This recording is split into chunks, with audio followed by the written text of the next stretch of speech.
Start ചെയ്യാം. Hi friends, welcome back to our YouTube channel. അപ്പോൾ കുറേ കുറേ സ്റ്റൈലായിട്ട് പറഞ്ഞാടോ. കുറേ ആയി നമ്മളൊരു വീഡിയോ ഒക്കെ ചെയ്തിട്ട്. എങ്ങനത്തെ വീഡിയോ? ഇങ്ങനെ നമ്മുടെ വിശേഷങ്ങളൊക്കെ പങ്കുവെച്ചിട്ട് കുറേ ആയി. അപ്പോൾ ഞാൻ ദേവേട്ടനെ പിടിച്ചിരുത്തി കഷ്ടപ്പെട്ടാണ് ഈ വീഡിയോ എടുക്കുന്നത്. അപ്പോൾ എല്ലാവരും ഈ വീഡിയോ അവസാനം വരെ കാണണം. ഇല്ല, നമ്മുടെ പ്രധാനപ്പെട്ട വിശേഷങ്ങൾ മാത്രം പറഞ്ഞ് വളരെ ചെറിയൊരു വീഡിയോ എടുക്കാനുള്ള പ്ലാനിലാണ്. അതുകൊണ്ട് നിങ്ങൾ എന്തായാലും സ്കിപ്പ് ചെയ്യാതെ മുഴുവൻ വീഡിയോ കാണാം. ഒന്നും മിസ്സാകരുത്.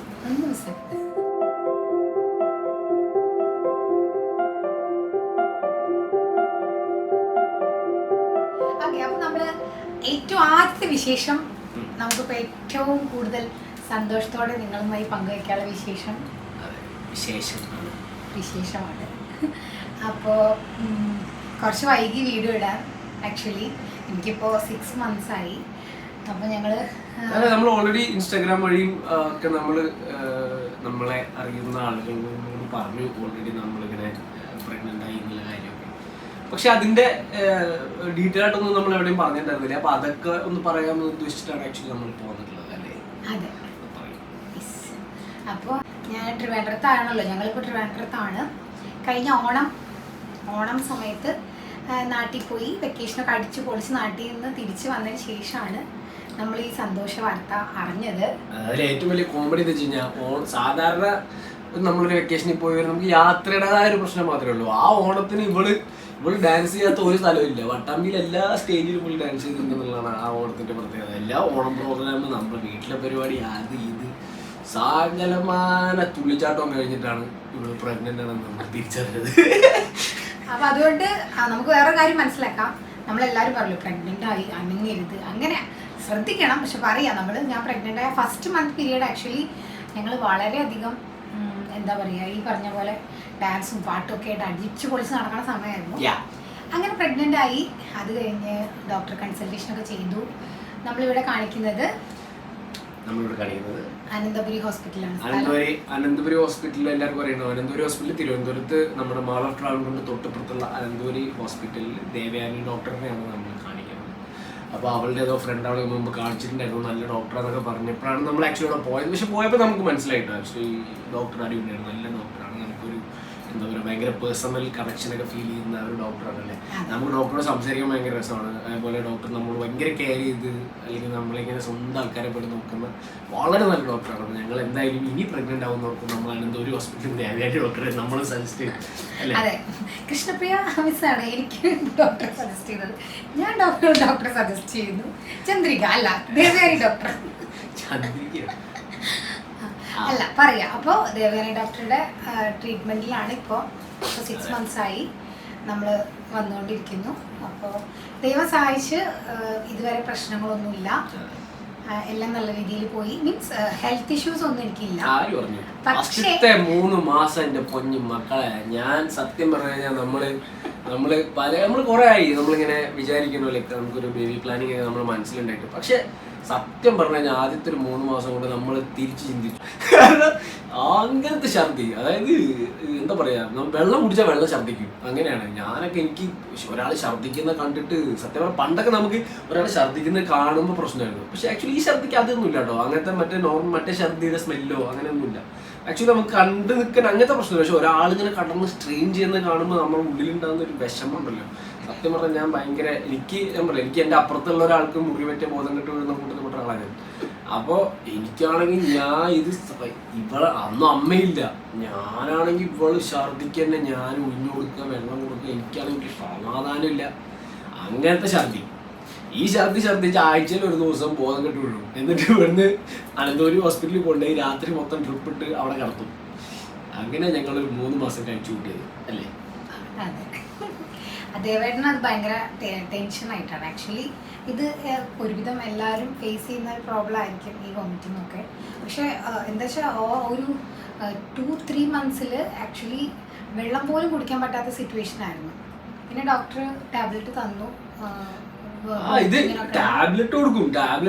2 ടാബ്ലറ്റ് ഒന്നുണ്ട് രാവിലെ കഴിക്കാൻ. ഈ 2 ടാബ്ലറ്റ് ഛർദ്ദിച്ച് കഴിഞ്ഞിട്ട് നമ്മളിങ്ങനെ പോയി നോക്കി കഴിഞ്ഞാൽ കറക്റ്റ് ആ ടാബ്ലറ്റ് പോയിട്ടുണ്ടാവും. നമുക്ക് അറിയാൻ പറ്റും എന്താ നമ്മള് ഛർദ്ദിക്കണം എന്നുള്ളത്. കാരണം കഴിക്കണം അത് അതേപോലെ ഛർദ്ദിക്കണം, അങ്ങനെയാണ്. ഭയങ്കര ഭയങ്കര ഹെവി ആയിരുന്നു. പക്ഷെ വേറൊരു കാര്യമുണ്ട്, ഛർദ്ദിച്ച കുട്ടി വർദ്ധിക്കുന്ന പറയാം, അങ്ങനെ ഒരു വർദ്ധിക്കട്ടെ. പക്ഷെ ഞാൻ പറയണത് ഇതിന്റെ ഒരു അവസ്ഥ ഉണ്ടല്ലോ, ആദ്യത്തെ ഒരു 3 മാസം ആക്ച്വലി ഭയങ്കര ടെൻഷൻ വിഷമമൊക്കെ ആയിരുന്നു. അതായത് ഇങ്ങനെ കഷ്ടപ്പാടാണെന്ന് സത്യം പറഞ്ഞാൽ അറിഞ്ഞിട്ടുണ്ടായിരുന്നില്ല കേട്ടോ. കാരണം ഞാനിപ്പോ വീട്ടിലാണെങ്കിലും ഇപ്പൊ ചേച്ചിയൊക്കെ ആണെങ്കിലും ഞാൻ എല്ലാവരും മനസ്സിലാക്കണം, ഈ കഷ്ടപ്പാട് ദുരിതം കഴിഞ്ഞിട്ടാണ് ഓരോ അമ്മമാരും. അതെ, സത്യം സമ്മതിക്കണം കേട്ടോ. ഞാൻ സത്യം പറഞ്ഞാൽ ഞാൻ കണ്ടിട്ടുണ്ടെങ്കിൽ നമ്മളെ വീട്ടില് പലരും പ്രഗ്നന്റ് ആയി കണ്ടിട്ടുണ്ടെങ്കിലും ഇത്രയ്ക്കും ഒരു ഭയാനകമായ സിറ്റുവേഷൻ ഉണ്ടായിട്ടില്ല തോന്നുന്നു എനിക്ക്. ഞാൻ കാണാത്തോണ്ടായിരിക്കാം കേട്ടോ. കാരണം ഇപ്പൊ ചേച്ചി പ്രഗ്നന്റ് ആയപ്പോഴും ഞാൻ വീട്ടിലുണ്ടായിട്ടില്ല, അതുകൊണ്ടായിരിക്കാം. ഇത് പക്ഷെ ഞാൻ സീരിയസ്ലി ഞാൻ ശരിക്കും പേടിച്ചു പോയി. കാരണം ഇതിങ്ങനെയൊക്കെയാണോ എന്നുള്ളത് സത്യം പറഞ്ഞാൽ ഞാനിപ്പോഴാണ് തിരിച്ചറിയുന്നത്. ഈ ഡോക്ടർ പറഞ്ഞത് എന്താ വെച്ചാൽ ഓരോരുത്തർക്കും ഓരോ സ്ത്രീകൾക്കും ഓരോ പ്രഗ്നൻസി ഓരോ തരത്തിലായിരിക്കും എന്നാ പറഞ്ഞത്. അപ്പൊ എന്റെ അമ്മയ്ക്ക് വോമിറ്റിങ്ങേ ഉണ്ടായിരുന്നില്ല, വോമിറ്റ് ചെയ്തിരുന്നു ഇത്ര. അപ്പൊ ഓരോരുത്തർക്കും ഓരോ തരമായിരിക്കും. അപ്പൊ എന്തായാലും എനിക്ക് പക്ഷെ അതിൽ ആകെ ഒരു വിഷമം എന്താണെന്ന് വെച്ചാൽ ഞാനിവിടെ നല്ല ഹാപ്പി ആയിരുന്നു വർക്ക് ചെയ്യും. ഞാൻ ഇവിടെ ഗ്രീൻ വാലി ഇന്റർനാഷണൽ സ്കൂളിലാണ് വർക്ക് ചെയ്തിട്ടുണ്ടായിരുന്നത്. പക്ഷെ ഭയങ്കര ബുദ്ധിമുട്ടായിരുന്നു. ഞാൻ ജോലിക്ക് പോവും, അവിടെ എത്തും, എന്നിട്ട് ഒരു ബാച്ചിൻ്റെ ക്ലാസ് സ്റ്റാർട്ട് ചെയ്യുമ്പോഴത്തേക്കും വോമിറ്റിംഗ് തുടങ്ങും, ടയേർഡാവും, തല ചുറ്റും, അവിടെ വയ്യാതെ കിടക്കും. പിന്നെ ദേവേട്ടൻ വരും, എന്നെ കൂട്ടിയിട്ട് വരും. അങ്ങനെ ഒരു 1 വീക്ക് അങ്ങനെ ഡെയിലി ഞാൻ ഇവിടെ കൊണ്ടുവരാൻ വേണ്ടി 500 രൂപ പെട്രോൾ അടിക്കും ഡെയിലി. അതായത് ഇവിടെ രാവിലെ ഇവിടുന്ന് ബൈക്ക് എടുത്തിട്ട് പോകും, എന്നിട്ട് ഞാൻ ഇവിടുന്ന് ഒരു 10-11 ആകുമ്പോൾ നമ്മളെ കാറിൽ വിട്ട് കൊണ്ടുവരണം. അത് കഴിഞ്ഞ് കഴിഞ്ഞാൽ ഇവിടെ ബൈക്കുള്ളവിടെ വെച്ചിട്ടുണ്ടാവും. ആ ബൈക്ക് ഞാൻ എടുത്തോണ്ടിരാൻ വേണ്ടി പിന്നെ ഞാൻ ഇവിടുന്ന് യൂബർ വിളിച്ചുകൊണ്ട് ആ ബൈക്ക് എടുത്തിട്ട് വരണം. എൻ്റെ അവസ്ഥ അല്ലെങ്കിൽ ഇങ്ങനെ നമ്മൾ ജോലിക്ക് പോയി തുടങ്ങിയപ്പോഴാണ് നമ്മൾ ശരി ജോലി റിസൈൻ ചെയ്യുന്നതാണ് നല്ലത് എന്ന് നമുക്ക് മനസ്സിലായത്. അങ്ങനെ സിറ്റുവേഷനിൽ നമുക്ക് നല്ലതായിരുന്നെങ്കിലും എനിക്ക് പേഴ്സണലി എനിക്കിത് ഭയങ്കര വിഷമമായി. കാരണം എന്താ വെച്ചാൽ ആ ഒരു എൻ്റെ സ്കൂളും എൻ്റെ ടീച്ചേഴ്സും എല്ലാവരും എനിക്ക് ഭയങ്കര മിസ് ചെയ്യുന്നുണ്ട്. അപ്പോൾ എനിക്ക് ആക്ച്വലി അതൊരു വിഷമമുള്ള കാര്യമാണ്. സന്തോഷമുള്ളൊരു കാര്യം നടന്നാൽ പോലും ജോലി അങ്ങനെ ഞാൻ അവിടെ ഡ്രോപ്പ് ചെയ്തു. അപ്പോൾ അല്ല, നമ്മൾ ജോലി ഡ്രോപ്പ് ചെയ്യുന്നല്ല, നമുക്ക് മേ ബി ഇനി ഇതെല്ലാം കഴിഞ്ഞ് ഓക്കെ ആയി സിറ്റുവേഷൻ ഓക്കെ ആണെങ്കിൽ ഓഫ് കോഴ്സ് നമ്മൾ വീണ്ടും അല്ലേ അതേ സ്കൂളിൽ തന്നെ ജോലിക്ക് പോകണം തന്നെയാണ്. അതെ, പ്രിൻസിപ്പളൊക്കെ എന്നോട് പ്രത്യേകം പറഞ്ഞിട്ടുണ്ട്. പക്ഷെ എന്നാലും പറയാം, അത് എനിക്ക് എൻ്റെ കുട്ടികളെയൊക്കെ ഭയങ്കരമായിട്ട് മിസ് ചെയ്യുന്നുണ്ട്. അപ്പോൾ അങ്ങനെ ഒരു സംഭവം നടന്നു ഇതിൻ്റെ ഇടയിൽ. പിന്നെ ആ ഒരു പീരീഡ് ഭയങ്കര ബുദ്ധിമുട്ട് തന്നെയായിരുന്നു. കാരണം വോമിറ്റ് ചെയ്യുന്നു, ക്ഷീണിക്കുന്നു, തലചുറ്റുന്നു, വന്ന് കിടക്കുന്നു, ഇതന്നെയായിരുന്നു. പക്ഷേ അമ്മ, ദേവേട്ടൻ, ആദി എല്ലാവരും എന്നെ നന്നായി കെയർ ചെയ്തിരുന്നു. കാരണം ഞാനിങ്ങനെ ഛർദ്ദിക്കുമ്പോൾ ഇവരിത് കാണുന്നതല്ലേ, അപ്പം എന്നിങ്ങനെ വളരെ ആദ്യമൊക്കെ ഭയങ്കരമാണ്. ഞാനിപ്പോൾ നമുക്ക് ആദ്യമൊക്കെ ഛർദ്ദിക്കുമ്പോൾ നമുക്ക് ഭയങ്കര ഇതാവില്ല. പിന്നെ നമ്മൾ യൂസ്ഡായി ഡെയിലി ഇപ്പോൾ എപ്പോഴും ഛർദ്ദിക്കും അങ്ങനെ തന്നെ ആകുമ്പോൾ നമ്മൾ 1 മിനിറ്റ് ഒന്ന് അങ്ങോട്ടോ തിരിഞ്ഞു കഴിഞ്ഞാൽ ആദ്യമൊക്കെ വന്നിട്ട് ഭയങ്കര കണ്ടില്ലേ അമ്മ ഛർദ്ദിക്കണത് എന്താ നോക്കിയേക്കണം പോയി ഒഴിഞ്ഞു കൊടുക്കുന്നൊക്കെ പറഞ്ഞിട്ട് ചൂടാവും. സാറാണ് മുകളിലൊക്കെ കളിക്കായിരിക്കും, പക്ഷെ എന്തായാലും പോയി ഒഴിഞ്ഞു കൊടുക്കുക കണ്ടില്ലേ എന്നൊക്കെ പറയാം. അത് ഞാൻ ഇവിടെ ഉണ്ടെങ്കിൽ ഈ പറഞ്ഞ പോലെ ഇപ്പോൾ ആദ്യം അവിടെ വരില്ല. അല്ലെ ഞാൻ ഇല്ലെങ്കിൽ അവൻ ഭയങ്കര അവൻ അത് ഏറ്റെടുത്ത് ഭയങ്കരമായിട്ട് കെയർ ചെയ്ത് നോക്കുന്ന ഒരാളാണ്. മൊത്തത്തിൽ അവനൊരു കെയറേറ്ററാണ്. മൊത്തത്തിൽ ഇവിടെ ഞങ്ങൾ 2 ആളാണെങ്കിലും ഇന്നലെ ഞാൻ കാറ് കഴുകിയിട്ട് കഴിഞ്ഞാൽ വിഷമിച്ച് ഇരിക്കുക, ക്ഷീണിച്ചിട്ട് വന്നിരിക്കുമ്പോൾ പോട്ടെ സാരമില്ല അതൊക്കെ എന്താന്ന് വെച്ചാൽ അലച്ചോണ്ടോ ഞാൻ അത്ര നേരം അവൻ്റെ മുമ്പിൽ നിന്നിട്ടാണ് കാറ് കഴിക്കുന്നത്. ഒരു തുള്ളി വെള്ളം പോലും എടുത്ത് നിർത്താൻ പറ്റില്ല. പക്ഷെ ഒക്കെ കഴിഞ്ഞ് ഞാൻ ക്ഷീണിച്ചിരിക്കുമ്പോൾ പോട്ടെ അങ്ങനത്തെ ഒരാളാണ്. അവൻ ഇച്ചിരി അച്ഛൻ വൈബാണ്. ശരിക്കും പറഞ്ഞാൽ ദേവേട്ടൻ എപ്പോഴും പറയുന്നത് വെച്ചാൽ എൻ്റെ അച്ഛൻ അങ്ങനെയാണ്. അച്ഛൻ ഇങ്ങനെ ഭയങ്കര കെയർ ചെയ്തുകൊണ്ടേയിരിക്കും, എപ്പോഴും ഇങ്ങനെ എന്തെങ്കിലും പറഞ്ഞുകൊണ്ടിരിക്കും. പക്ഷെ ഭയങ്കര സ്നേഹം ഒരു ഭാഗത്ത്. അതേപോലെ അച്ഛൻ സ്വഭാവം മിനി വേർഷനാണ്. സമയമായി കഴിഞ്ഞാൽ ഫുഡ് കഴിക്കാൻ സമയമായി കഴിഞ്ഞാൽ പുറത്തേക്ക് എവിടെയെങ്കിലും പോകുമ്പോൾ കറക്റ്റ് ടൈമിൽ എല്ലാം റെഡി ആവണം. ഫസ്റ്റ് റെഡി ആയിരിക്കും, ഇറങ്ങുക പ്രോപ്പർ പ്ലാനിങ് ഉണ്ടാവും. നാളെ നമ്മളിപ്പോൾ ഒരു സമയത്ത് അവിടെ പോകും, അല്ലെങ്കിൽ നമ്മൾ ഇന്നിവിടെ പുറത്ത് പോകുമ്പോൾ നമ്മൾ എവിടേക്കൊക്കെ പോകണം, അതായത് കറക്റ്റായിട്ട് ചോദിക്കും. നമ്മൾ ഏത് സിനിമയ്ക്ക് പോകുന്നു, സിനിമ കഴിഞ്ഞാൽ നമ്മളെവിടെ പോകുന്നു, നമ്മളിന്ന് എന്ത് കഴിക്കുന്നു, നമ്മളിന്ന് രാത്രി എന്ത് കഴിക്കുന്നു വരെ ഫുൾ ഡീറ്റെയിൽസ് രാവിലെ ചോദിച്ചു മനസ്സിലാക്കും. എന്നിട്ട് ഓരോന്ന് കഴിഞ്ഞാൽ സിനിമ കഴിഞ്ഞു ഇനി നമുക്ക് അങ്ങോട്ട് പോകാം അടുത്ത സ്ഥലം. അങ്ങനത്തെ കാര്യങ്ങളാണ് ആദ്യം. അപ്പൊ ആദ്യം അതെ നല്ല ഹാപ്പിയാണ്. കാരണം അവനങ്ങനെ ഒരുപാട് സന്തോഷം എക്സ്പ്രസ് ചെയ്യുന്ന ഒരാളല്ല.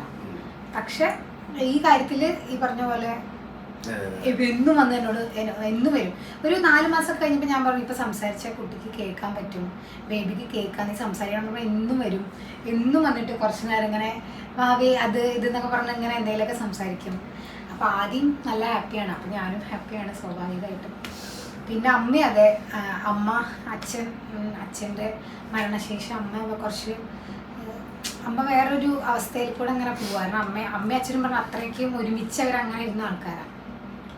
അമ്മയും ഈ ഒരു ഇതിന് ശേഷം അമ്മയ്ക്ക് ഭയങ്കര ചേഞ്ചായി, അമ്മ ഭയങ്കര ആക്റ്റീവായി. അതുവരെ അമ്മ എപ്പോഴും ഇങ്ങനെ ഒരു ഒതുങ്ങിയിരിക്കുന്ന അങ്ങനെ ആയിരുന്നില്ല അമ്മ, നല്ല സംസാരിക്കുന്ന ആളായിരുന്നു. അപ്പോൾ ഈ ഒരു വിശേഷത്തിനൊക്കെ ശേഷം അമ്മ കുറച്ച് ആക്റ്റീവായി, നല്ല ഹാപ്പിയാണ്. അപ്പോൾ നമുക്കൊരു സന്തോഷമാണ്. ഞങ്ങൾ ശരിക്കും ഒരു അങ്ങനെ തന്നെയാണ് എക്സ്പെക്ട് ചെയ്യണം. അതായത് ഇപ്പോൾ അച്ഛൻ മരിച്ചത് ഒരു മെയ് 15-ാം തീയതി ആയിരുന്നു. നമുക്ക് ദൈവം സഹായിച്ച ഡേറ്റ് കിട്ടിയിട്ടുള്ളത് ഒരു മെയ് 15-ാം തീയതിയാണ്. അപ്പോൾ ഞങ്ങൾ ശരിക്കും അങ്ങനെ തന്നെ വിചാരിക്കണം. അതെ, അങ്ങനെയാണ് നമുക്ക് അങ്ങനെയൊക്കെ ഒരു വിശ്വാസം തോന്നുമല്ലോ മനസ്സിൽ. അപ്പം അങ്ങനെ ഒരു ചിന്ത നമുക്കുണ്ട്.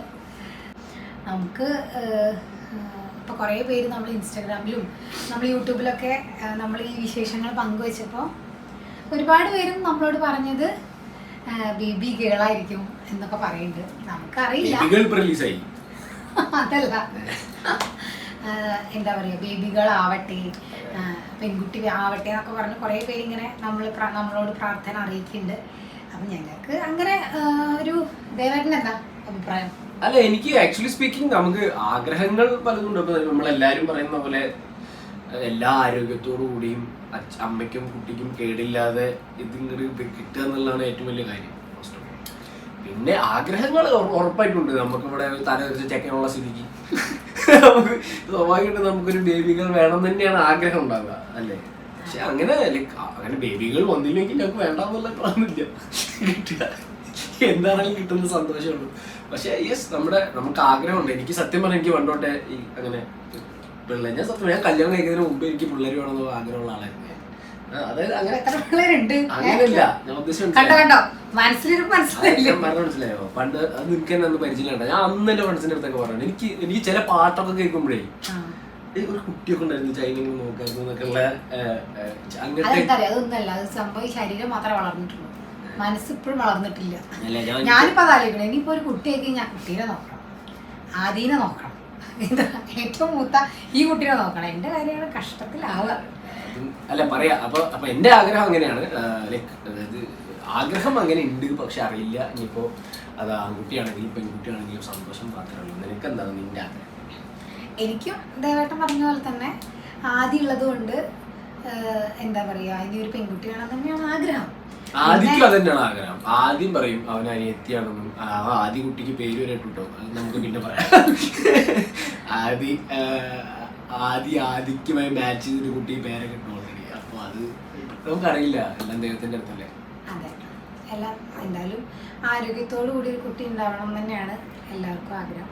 പിന്നെ എന്താ പറയുക, ഇപ്പോൾ 6 months ആയി. അപ്പോൾ ഒരു 18 weeks ഒക്കെ ആയപ്പോൾ തൊട്ടിട്ട് എനിക്ക് ബേബി മൂവ്മെന്റ്സ് ഒക്കെ അറിഞ്ഞു തുടങ്ങി. അപ്പോൾ ഞാൻ അടുത്തൊന്നും ഈ ബേബി അലങ്കാറില്ല. ഞാൻ വളരെ സീരിയസ് ആയിട്ട് ഞാൻ ഇതിന്റെ അടുത്ത് വന്ന് ഇരിക്കണം തൊട്ടിട്ടും എന്ത് കേട്ടു ഒരു കാര്യമില്ല. എൻ്റെ അടുത്ത് ഇതുവരെ എനിക്ക് യാതൊരു മൂവ്മെന്റും. ഇപ്പൊ 2 ദിവസം മുമ്പ് എന്തോ ഒരു ചെറിയ കിക്കൊക്കെ കിട്ടി, അതല്ലാതെ ഒന്നുമില്ല. ഇവിടെ പറയും കുട്ടി അനങ്ങിയിട്ട് എനിക്ക് ഉറങ്ങാൻ പറ്റില്ല, എനിക്ക് ഇരിക്കാൻ പറ്റില്ല എന്നൊക്കെ പറയും. പക്ഷെ നമ്മള് ഒന്നും അറിയില്ല. ആദ്യം അറിഞ്ഞു എന്ന് പറയുന്നുണ്ട്. എനിക്ക് ഞാൻ ഇതുവരെ ഒന്നും അറിഞ്ഞിട്ടില്ല. ഞാൻ ഈ റീൽസിലൊക്കെ കണ്ടിട്ടുണ്ട്, ഈ നമ്മളിങ്ങനെ കുട്ടിയുടെ മൂവ്മെന്റ്സ് ഇങ്ങനെ അറിയും. ഹസ്ബൻഡ് വന്നു കഴിഞ്ഞ് നോക്കുമ്പോൾ കുട്ടി അനങ്ങാതെ ഇങ്ങനെ നിൽക്കുന്നത്. പക്ഷെ അത് കറക്റ്റാണ്. ഞാൻ റീൽസിലൊക്കെ ആദ്യം കണ്ടപ്പോൾ അതൊന്നും കാര്യമല്ല, ചുമ്മാ ആൾക്കാർ ചെയ്യുന്ന. പക്ഷെ ശരിക്കും എക്സാക്ട് അതാണ്. ഞാൻ റീലുണ്ടോ റിയലാണോ ഒന്നുമില്ല, എന്റെ കാര്യം അതാണ് സത്യം. ഞാൻ ഒന്നും കൂട്ടിയാലില്ല. ഇത് എന്താ ഇതിന്റെ സത്യാവസ്ഥ അറിയില്ല. അതെന്താ അറിയോ, അത് ദേവേട്ടൻ ഇങ്ങനെ തൊടുമ്പോ കുട്ടി അപ്പത്തേക്ക് ആ ഒരു കെയറിങ്, ആ ഒരു സ്നേഹത്തിൽ അങ്ങനെ ഉറങ്ങിപ്പോവോ, അങ്ങനെയൊക്കെ പറഞ്ഞ് സമാധാനിച്ച് വെച്ചിരിക്കും. അപ്പൊ പിന്നെ ഇപ്പൊ എല്ലാ അമ്മമാർക്കും ഉണ്ടാവും ആഗ്രഹം പെൺകുട്ടികളെ ഇങ്ങനെ അണിയിച്ച് ഒരുക്കിയൊക്കെ നടത്തണം. അപ്പൊ അങ്ങനത്തെ ആഗ്രഹങ്ങളൊക്കെ എനിക്കുണ്ട്. എന്തായാലും ദൈവം. അല്ല, നമ്മൾ ടോയ് സ്റ്റോറിലൊക്കെ പോകുമ്പോഴാണെങ്കിലേ ഈ അതുപോലെ ചെറിയ പിള്ളേരുടെ മറ്റേ ഫസ്റ്റ് ക്രൈയിലൊക്കെ പോകുമ്പോ സത്യം പറഞ്ഞു കഴിഞ്ഞാൽ ആൺപിള്ളേർക്ക് വളരെ ചോയ്സ് കുറവാണ്. പക്ഷെ പെൺപിള്ളേർക്കാണെങ്കിൽ ഒരുപാട് ഡ്രസ്സ് ആണെങ്കിലും ബാക്കി അതിന്റെ ആക്സസറീസ് ഒക്കെ ആണെങ്കിലും പെൺപിള്ളേർക്ക് ഭയങ്കര കൂടുതലാണ്. ആൺപിള്ളേർക്ക് ആക്ച്വലി സ്പീക്കിംഗ് ഒരു മറ്റേ ഷർട്ടും ട്രൗസറും മേടിക്കാനുള്ളൂ അല്ലേ? അപ്പൊ ആൺകുട്ടിൻ്റെ ലാഭം. അയ്യടാ. അപ്പൊ എല്ലാവരും പ്രാർത്ഥിക്കണം, എല്ലാവരും പ്രാർത്ഥിക്കണം. ഞാൻ എൻ്റെ എന്താ പറയാ, നമ്മുടെ വീഡിയോ കാണുന്ന ആൾക്കാരൊക്കെ നമ്മളോട് അത്ര സ്നേഹമുള്ള ജെന്യൂൻ ആയിട്ടുള്ള ആൾക്കാരാണ്. അപ്പോൾ അവരുടെ എല്ലാവരുടെയും പ്രാർത്ഥന ഞങ്ങളുടെ കൂടെ ഉണ്ടാവുമെന്ന് വിശ്വസിക്കുന്നു. നമ്മള് എന്താ പറയാ ആരോഗ്യത്തോടു കൂടി ഹോസ്പിറ്റലിൽ പോയി അവിടെ നിന്ന് വളരെ ഹെൽത്തി ആയിട്ട് രണ്ടുപേരും തിരിച്ചു വരട്ടെ എന്ന് ഞാൻ എപ്പോഴും പ്രാർത്ഥിക്കുന്നത്. നിങ്ങളും എന്നോട് പ്രാർത്ഥിക്കണം. അതെ, എല്ലാവരും പ്രാർത്ഥിക്കും. ഫസ്റ്റ് ട്രൈമസ്റ്റർ കഴിഞ്ഞതും പിന്നെ ഇപ്പം ഞാൻ ഇപ്പോൾ കണ്ടില്ലേ, ഇപ്പം ഞാൻ സംസാരിക്കുന്നത് കണ്ടില്ലേ, ഭയങ്കര എനർജി ഉണ്ട് എനിക്ക്. ഇപ്പം ഞാൻ എല്ലാ കാര്യങ്ങളും ചെയ്യാൻ തുടങ്ങി, കുക്കിംഗ് ഒക്കെ ചെയ്യാൻ തുടങ്ങി. മറ്റേ സ്മെല്ലൊക്കെ പ്രശ്നമായിരുന്നു. ചോറ് വെക്കാൻ പറ്റില്ല വീട്ടിൽ. ചോറ് വെച്ചാൽ ചോറ് കഴിക്കാൻ പറ്റില്ല എന്നല്ല, നമ്മൾ ഒന്നാമത് ഫ്ലാറ്റിലായതുകൊണ്ട്. വീട്ടിലാണെങ്കിൽ നമുക്ക് നല്ല സ്പേസ്, അടുക്കള കിടക്കുന്നത് 5 കിലോമീറ്റർ അപ്പുറത്താണ്, അങ്ങനെയാണ്. അപ്പോൾ നമുക്ക് റൂമിൽ ഇരുന്നാൽ കുഴപ്പമില്ല. ഇവിടെ പക്ഷെ നമുക്ക് ഫ്ലാറ്റിലായതുകൊണ്ട് നമ്മൾ വാതിലടച്ചിട്ടാൽ പോലും സ്മെല്ലൊക്കെ നമുക്ക് വരും. അപ്പം ഞാൻ ഈ നാരങ്ങയൊക്കെ പിടിച്ച് റൂമിൻ്റെ ഉള്ളിൽ പുതപ്പൊക്കെ വെച്ച് മൂടി നാരങ്ങയൊക്കെ മണത്ത് അങ്ങനെയൊക്കെയാണ് ഇരുന്നത്. ഇതിൽ ഏറ്റവും വലിയ പ്രധാനപ്പെട്ട വേറെ സാധനം ഉണ്ടായിരുന്നു. ഞങ്ങള് നമുക്ക് ഛർദ്ദിക്കാൻ വരും. ഛർദ്ദിക്കാൻ വരുമ്പോൾ പക്ഷെ നമുക്കാണെങ്കിൽ ഇറങ്ങിയ പടമൊന്നും കാണാതിരിക്കാൻ പറ്റില്ല, എല്ലാ പടത്തിനും പോകണം. അപ്പോൾ ഇവർക്ക് ഛർദ്ദിക്കാൻ വേണ്ടിയിട്ടുള്ള ഫുൾ എക്യുപ്മെന്റ്സ് ഒക്കെ ആയിട്ടാണ് നമ്മൾ സിനിമ തിയേറ്ററിൽ പോകണം. ഇപ്പം ഛർദ്ദിക്കാൻ വന്നാൽ എപ്പോൾ വേണമെങ്കിലും ഇന്ന് ഫുൾ റെഡി ആയിരിക്കണം. എപ്പോൾ ഛർദ്ദിക്കാൻ വന്നാലും അപ്പം ഛർദ്ദിക്കാനുള്ള ഫുൾ സെറ്റപ്പ് ആയിട്ടാണ് നമ്മൾ സിനിമ കാണാൻ പോയിട്ടില്ല. അങ്ങനെ എത്രയോ പടം നമ്മൾ കണ്ടല്ലേ. ആദ്യത്തെ ഒരു 3 മാസം എല്ലാ പടവും അങ്ങനെ പോയത്. ഇപ്പം കഴിഞ്ഞ 2-3 പടത്തിനൊക്കെയാണ് ഫ്രീ ആയിട്ട് പോയിട്ടുണ്ട്. പിന്നെ എനിക്കാണെങ്കിൽ വേറൊരു പ്രോബ്ലം ഉണ്ടായിരുന്നു, ഭയങ്കര തിക്ക് സലൈവ വരിക. അതും ചിലർക്ക് അങ്ങനെ ഒരു പ്രോബ്ലം ഉണ്ടാവും. അപ്പം അത് നമുക്ക് ഇറക്കാൻ പറ്റില്ല. അത് ഇറക്കിയാൽ അല്ലെങ്കിൽ ഛർദ്ദിക്കും, വോമിറ്റിംഗ് ആണ്. അതിൻ്റെ ഇടയിൽ കൂടെ ഇതിങ്ങനെ വരുമ്പോൾ ഇത് ഇറക്കുമ്പോൾ വീണ്ടും നമുക്കത് അതിൻ്റെ ടേസ്റ്റ് തീരെ പറ്റില്ല. അപ്പോൾ നമ്മൾ പണ്ട് കോളാമ്പിയൊക്കെ വെച്ച് നടക്കണ പോലെ ഒരു ജ്യൂസിൻ്റെ ജാറും പിടിച്ചിങ്ങനെ നടക്കും, അതിലിങ്ങനെ തൊപ്പി കൊണ്ട് നടക്കും. അതുകൊണ്ട് പുറത്തേക്ക് ഇറങ്ങാനും ഭയങ്കര ബുദ്ധിമുട്ടാണ്. കാരണം നമുക്കിപ്പോൾ ആദ്യത്തെ 3 മാസം അമ്പലങ്ങളിൽ ഒന്നും പോയില്ല. കാരണം വോമിറ്റിംഗ് ഇഷ്യൂ, പിന്നെ പോരാത്തതിന് ഇതിങ്ങനെ തുപ്പണം. അതൊരു 10 മിനിറ്റ് കൂടുമ്പോൾ എന്തായാലും തുപ്പേണ്ടി വരും. അപ്പോൾ നമ്മൾ പുറത്തൊക്കെ പോയാൽ ബുദ്ധിമുട്ടല്ലേ. അപ്പോൾ അങ്ങനെ ആദ്യത്തെ കുറച്ച് മാസം കുറച്ച് ബുദ്ധിമുട്ടി. പിന്നെ എന്താ പറയുക, പക്ഷെ അത് കഴിഞ്ഞിട്ട് ദൈവാധീനം കൊണ്ട് അത് മാറി കിട്ടി. ഇപ്പോൾ എല്ലാം ഓക്കെ ആയി. മറ്റേത് എപ്പോഴും ഇങ്ങനെ മിഠായി ഒക്കെ പിടിച്ച് ഇങ്ങനെ വായിലിടണം. അത് മീൻസ് ഈ മിഠായിയുടെ ആ ഒരു ടേസ്റ്റ് ഇല്ലെങ്കിൽ ഛർദ്ദിക്കും. അങ്ങനത്തെ അവസ്ഥയായിരുന്നു അല്ലേ? ഹോസ്പിറ്റലിൽ പോകുമ്പോൾ ഇങ്ങനെ ജീരക മിഠായി കഴിക്കുക, മറ്റേ ആൽപ്പൻലീബ മേടിക്കുക, അതൊക്കെ തന്നെ ആയിരുന്നു സ്ഥിരം പരിപാടി. പിന്നെ ഇപ്പോഴാണ് സത്യം പറഞ്ഞാൽ ഒരു 3-4 മാസം തുടങ്ങിയപ്പോൾ തൊട്ട് നമ്മൾ കഴിഞ്ഞ ഒരു 2 മാസമായിട്ട് വലിയ പ്രശ്നങ്ങളൊന്നുമില്ല. അപ്പോൾ പുതിയതായിട്ട് പ്രഗ്നന്റ് ആവുന്ന ഭാര്യമാരുള്ള ഭർത്താക്കന്മാരോടാണ് പറയുന്നത്, ആദ്യത്തെ 3 മാസം പേടിച്ചാൽ മതി, അത് കഴിഞ്ഞാൽ പിന്നെ വലിയ കുഴപ്പമില്ല കേട്ടോ, പിന്നെ ഇപ്പൊ പിടിച്ചേക്കാൻ പറ്റും. ഇനി അങ്ങോട്ട് എങ്ങനെയാവുമെന്ന് എനിക്കറിയില്ല. ഇനി ബാക്കി പോകെ ഞാൻ ബാക്കി വിവരങ്ങൾ അപ്ഡേറ്റ് ചെയ്യാം. എല്ലാ എന്താ പറയാ, എല്ലാ പുതിയ അച്ഛന്മാരാകാൻ പോകുന്ന എല്ലാവരും ഇതൊക്കെ പ്രിപ്പയർ ആയിട്ടിരിക്കുന്നുള്ളൂ, എളുപ്പമില്ല. പിന്നെ ഫുഡും കഴിക്കല് നമ്മളൊക്കെ ഭയങ്കര എക്സ്പെക്ട് ചെയ്യും. ഞാൻ പ്രഗ്നന്റ് ആയി എന്ന് അറിഞ്ഞതും ഓൺലൈനിൽ നിന്ന് എന്ത് ചെയ്തു, നട്ട്സുകളൊക്കെ ഡ്രൈ ഫ്രൂട്ട്സുകളൊക്കെ ഓർഡർ ചെയ്തു. എന്താ പറയുക, എന്നിട്ട് ഞാൻ കുഞ്ഞു ബോട്ടിലുകളൊക്കെ വാങ്ങിച്ചു. അതിനകത്ത് എല്ലാം സെറ്റ് ചെയ്തു, എല്ലാം പ്രിപ്പയർഡായി. കാരണം പ്രഗ്നൻ്റ് ആയി, ഇനിയിപ്പോൾ നമുക്ക് ഫ്രൂട്ട്സ് കഴിക്കണം, വെജിറ്റബിൾസ് കഴിക്കണം, എല്ലാ ദിവസവും മെനു കറക്റ്റായിട്ട് നോക്കണം. ആ ഒരു 6 വീക്സ് വരെ, നമ്മൾ 4 വീക്സ് കഴിയുമ്പോൾ നമുക്ക് അറിയാമല്ലോ പ്രഗ്നൻ്റ് ആയിന്ന്. 6 വീക്സ് ആകുമ്പോൾ നമ്മൾ ഡോക്ടറെ കൺസൾട്ട് ചെയ്യുന്നത്. ആ 7 വീക്സ് തൊട്ടിട്ട് വോമിറ്റിംഗ് തുടങ്ങി. അപ്പോൾ എനിക്കൊന്നും കഴിക്കാൻ പറ്റിയിട്ടില്ല. പക്ഷെ ഇതുവരെ ഇപ്പോൾ 5th മന്തിന്റെ ഞാൻ മേടിക്കുന്നു, കഴിക്കുന്നു. ആരോഗ്യം എന്തായാലും നന്നായി കാത്തു സൂക്ഷിച്ചു. ഞാനല്ലേ നമ്മള് കൊച്ചിന്റെ ആരോഗ്യം, എൻ്റെ അച്ഛനും അമ്മയോട് എപ്പോഴും പറയായിരുന്നു, കുട്ടിയുടെ അമ്മയ്ക്ക് മാത്രം ആരോഗ്യം ഉണ്ടാകും, അച്ഛനും ആരോഗ്യം. പക്ഷെ ഞാൻ നന്നായി ഫുഡ് കഴിക്കുന്നുണ്ട്, ഞാൻ എല്ലാം നന്നായി കഴിക്കുന്നുണ്ട്, ഞാൻ നല്ല ഹെൽത്തി ആയിട്ട് ഇരിക്കുന്നുണ്ട്, ബോഡിയൊക്കെ മെയിൻറ്റെയിൻ ചെയ്യുന്നുണ്ട്. അതെ. ഇപ്പൊ ഞാൻ കഴിക്കാൻ തുടങ്ങിയപ്പോൾ ഞാനിപ്പോ ഒക്കെ മാറ്റി ഒക്കെ കൂട്ടി വെച്ചിരിക്കുകയാണ്. കാരണം എന്റെ സാധനങ്ങൾ കൂട്ടി വെച്ചാൽ എവിടെ നടക്കുള്ളൂ, കഴിക്കില്ല, അല്ലെങ്കിൽ നടക്കില്ല. ഇവിടുത്തെ ഏറ്റവും വലിയ കോമഡി എന്ന് വെച്ച് കഴിഞ്ഞാൽ, ഞാനൊരു സൈഡില് ഭക്ഷണം കഴിക്കുന്ന ആളാണ് അത്യാവശ്യം നന്നായിട്ട്. അതിന്റെ അപ്പുറത്ത് ആദ്യമാണെങ്കിൽ ആദ്യക്ക് ഇപ്പൊ എന്തോ അങ്ങനത്തെ ഒരു പ്രത്യേക ഒരു മൂഡിലാണ്. കാരണം എന്ത് കുട്ടികളും കഴിക്കാമെന്നുള്ളൊരു മൈൻഡ് സെറ്റാണ്. അപ്പൊ സ്വാഭാവികമായിട്ട് നല്ല അവന്റെ ഒരു വളർന്ന ടൈം ആയതുകൊണ്ടായിരിക്കാം. അതുകൊണ്ട് നമ്മുടെ ഫുഡ് നമ്മൾ തന്നെ സൂക്ഷിക്കണം. അതുകൊണ്ട് ഞാൻ എന്ത് ചെയ്യാൻ തുടങ്ങി, ഞാൻ മേടിക്കുന്ന സാധനങ്ങൾ എല്ലാവർക്കും സെപ്പറേറ്റ് മേടിക്കുക, ഒരു പ്രശ്നമില്ലല്ലോ. അപ്പൊ അങ്ങനെ അപ്പൊ ഫസ്റ്റ് ട്രൈമസ്റ്ററിൽ അത്ര നല്ല വണ്ണം ഫുഡൊന്നും കഴിച്ചിട്ടില്ല. കഴിക്കുന്ന ഫുഡൊക്കെ വൊമിറ്റ് ചെയ്ത് പോവാണ്. അങ്ങനെ ഹെൽത്തി ഡയറ്റൊന്നും നോക്കി കഴിക്കാൻ പറ്റിയിട്ടില്ല. പക്ഷേ എന്നാലും അത് വേറെ അങ്ങനെ വേറെ ഇഷ്യൂസും പിന്നെ വളർച്ചയുടെ അത്രയും അറിയേണ്ട സമയമായിട്ടില്ല. പക്ഷെ എന്നാലും ഇതുവരെ വേറെ പ്രോബ്ലംസ് ഒന്നും വന്നില്ല. സ്കാനിങ്ങിൽ എല്ലാ സ്കാനിങ്ങും ഇതുവരെ എല്ലാം ഓക്കെയാണ്. ചൂടൊക്കെ തുടങ്ങിയതിന് എന്താണെന്ന് അറിയില്ല. ആദ്യക്ക് ഈ പറഞ്ഞ പോലത്തെ കുറച്ച് വെള്ളത്തിൻ്റെ കുറവും ഇഷ്യൂസൊക്കെ ഉണ്ടായിരുന്നു. അപ്പോൾ അങ്ങനത്തെ ഒന്നും ഉണ്ടാവരുത് എന്നാണ് ആഗ്രഹം. അതിന് വേണ്ടിയിട്ടുള്ള എല്ലാ കാര്യങ്ങളും ചെയ്തുകൊണ്ടിരിക്കുന്നുണ്ട്. അപ്പോൾ നമ്മളെ ബാക്കി കാര്യങ്ങളെന്ന് പറയുന്നത് വെച്ചാൽ നമ്മൾ ഏപ്രിൽ മെയ്ക്കൊക്കെ ശേഷമാണ് ബാക്കി പരിപാടികളൊക്കെ എക്സ്പെക്ട് ചെയ്യുന്നത്. അതിന് മുമ്പ് നമ്മൾ കുറച്ചും കൂടി പരിപാടിയും ഫോട്ടോഷൂട്ടൊക്കെ നമ്മൾ ഉദ്ദേശിക്കുന്നുണ്ട്. ഇതൊക്കെ നടക്കുമെന്ന് അറിയില്ല. അപ്പോൾ അങ്ങനെയൊക്കെയാണ് നമ്മുടെ ഫ്യൂച്ചർ ബാക്കിയുള്ള പരിപാടികൾ അല്ലേ. ഇനി ഇപ്പോൾ ഞങ്ങൾ അടുത്തതായിട്ട് ഇപ്പം ഞങ്ങൾ ഭയങ്കരമായിട്ട് ചർച്ച ചെയ്തുകൊണ്ടിരിക്കുന്ന ഒരു കാര്യം കൊച്ചിൻ്റെ പേരാണ്. ഞങ്ങൾ ആൺകുട്ടിയാണോ പെൺകുട്ടിയാണോ ആമ്പിള്ളേരെ കുറേ പേര് പെൺപിള്ളേരെ കുറേ പേര് അറിയാവുന്നതുകൊണ്ട് എല്ലാം ലിസ്റ്റൊക്കെ ചോദിച്ചുകൊണ്ടിരിക്കുകയാണ്. അപ്പോൾ നിങ്ങളുടെ അടുത്തും നല്ല നല്ല പേരുകൾ ഉണ്ടെങ്കിൽ ഓഫ് കോഴ്സ് നമുക്ക് അയച്ചിരുന്നു. ഈ കമൻറ്റ്സ് ഇടുന്ന കൂട്ടത്തിൽ ഇൻസ്റ്റാഗ്രാമിലായാലും യൂട്യൂബിലായാലും നമുക്ക് നല്ല നല്ല ഡിഫറെൻ്റ് ആയിട്ടുള്ള പേരുകൾ നമ്മളല്ലേ നമ്മളെ പേരുകൾ നമ്മൾ അക്സെപ്റ്റ് ചെയ്യുന്നുണ്ടോ? പ്ലീസ് നമുക്ക് നല്ല പേര് തരണം പ്ലീസ്. അങ്ങനത്തെ ചോയ്സസ് ഒന്നും എനിക്ക് ആയതോടും താല്പര്യമൊന്നുമില്ല. അപ്പോൾ എല്ലാവരും പറയുന്ന പോലെ എ എന്ന് പേരിട്ട് ഭാര്യയിൽ ആദ്യം വരും പറഞ്ഞിട്ട് ആ കുട്ടീനെ കഷ്ടപ്പെടുത്താനൊന്നും ഞാൻ തയ്യാറില്ല. എനിക്ക് അങ്ങനത്തെ ഉദ്ദേശമേ ഇല്ല. അതായത് ഇപ്പം ഡി എന്ന് പേരിട്ടിട്ട് ഞാൻ എന്താ ബാക്കി പോയത് ഒരു കാര്യമില്ല. അങ്ങനത്തെ അതിലൊന്നും ശരിയൊന്നുമില്ല. അപ്പോൾ അങ്ങനെ ചിന്തിക്കണ്ട. രണ്ടുപേരും ഡി ആണ് സ്റ്റാർട്ട് ചെയ്യുന്നത്, ധന്യ ആൻഡ് ദേവ. സോ നമുക്ക് ഡി വെച്ചിട്ട് നല്ലൊരു പേര് കിട്ടുകയാണെങ്കിൽ നമുക്ക് ഇടണം എന്നൊക്കെ ഉണ്ട്. എൻ്റെ ആഗ്രഹം അങ്ങനെയാണ്. എനിക്ക് അത്തോണ ഞാൻ അങ്ങനെ ഒന്നും ചിന്തിച്ചിട്ടില്ല. എന്നെ സംബന്ധിച്ച് ലൈക്ക് നല്ലൊരു പേര് കിട്ടിയാൽ ഇടാം എന്നുള്ള മൈൻഡ് സെറ്റാണ് നമുക്ക്. അപ്പോൾ ആമ്പിളരെ പേര് വേണം പെമ്പിളരെ പേര് വേണം, ബാക്കി കുട്ടീൻ്റെ ആലോചിച്ച് തീരുമാനിക്കാം അല്ലേ. അതെ, അപ്പൊ നല്ല പേരുണ്ടെങ്കിൽ നിങ്ങൾ സജസ്റ്റ് ചെയ്യണം പ്ലീസ്.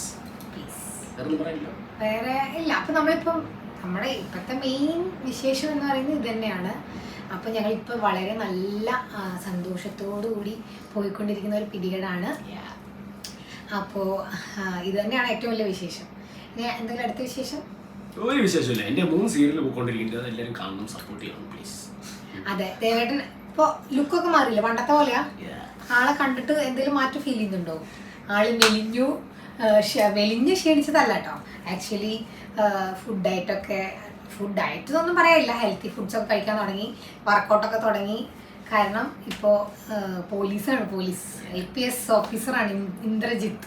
അത് ഞാൻ ഈ ക്യാരക്ടർ വന്നതിന് ശേഷം ഇപ്പൊ ഒന്ന് മെലിഞ്ഞു. ഇപ്പൊ എന്നെ അറിയാവുന്ന ആൾക്കാർക്ക് അറിയാം, ഞാൻ മുമ്പ് ഉണ്ടായിരുന്ന അത്രയും വെയിറ്റ് ഒന്നും ലൂസുള്ള ടീഷർട്ട് ഇട്ടാണ് ഞാനിപ്പോ. ആക്ച്വലി എനിക്കിപ്പോ ഞാൻ കംപ്ലീറ്റ് എന്റെ ബോഡിയൊക്കെ ഒന്ന് ശ്രദ്ധിക്കുന്നുണ്ട്. വേറെ ഒന്നും വേണ്ടില്ല, ഈ സൂര്യ ടിവിയിൽ വരുന്ന 5 സുന്ദരികൾ എന്ന് പറയുന്ന സീരിയലിലെ ACP ഇന്ദ്രജിത്ത് എന്ന് പറഞ്ഞ ഒരു ക്യാരക്ടറിന് വേണ്ടിയിട്ടാണ്. അപ്പൊ എല്ലാരും മുടങ്ങാതെ എല്ലാ സീരിയലുകളും കാണുക. സ്നേഹപൂർവ്വം ശ്യാമയുണ്ട്. അങ്ങനെ ഇപ്പൊ നിങ്ങൾ കാണുന്ന ഒരുവിധം എല്ലാ ചാനലുകളും ഒരു പ്രോജക്ട് അനിമൽ പ്ലാനറ്റിൽ മാത്രമാണ് ഇപ്പൊ ദേവേട്ടനെ ആരും കാണാത്തത്. ഞാൻ വീട്ടിൽ കാണിച്ചു കൊടുക്കാറുണ്ട് ഇടയ്ക്കിടയ്ക്ക്. അതായത് അപ്പോൾ ഞാൻ പറഞ്ഞു ഞാൻ നിങ്ങൾ കാണുന്ന എല്ലാ ചാനലുകളിലും അവിടെ ഇവിടെയൊക്കെ ആയിട്ട് എൻ്റെ ഓരോ സീരിയലൊക്കെ പോയിക്കൊണ്ടിരിക്കുന്നുണ്ട്. അപ്പോൾ നിങ്ങൾ എല്ലാ സീരിയലും കാണുക, സപ്പോർട്ട് ചെയ്യുക കേട്ടോ. ഞാനിങ്ങനെ അഭിനയം പഠിച്ചു വരുന്നേ ഉള്ളൂ. അപ്പോൾ രക്ഷപ്പെടണമെങ്കിൽ നിങ്ങളെയൊക്കെ സപ്പോർട്ട് വേണം പ്ലീസ്, സഹായിക്കൂ. കുടുംബസ്ഥരായി, പ്രാരാബ്ധങ്ങളായി, വേണം ഉത്തരവാദിത്വം വേണം. നടക്കരുത്. ഉത്തരവാദിത്വ ബോധമുള്ള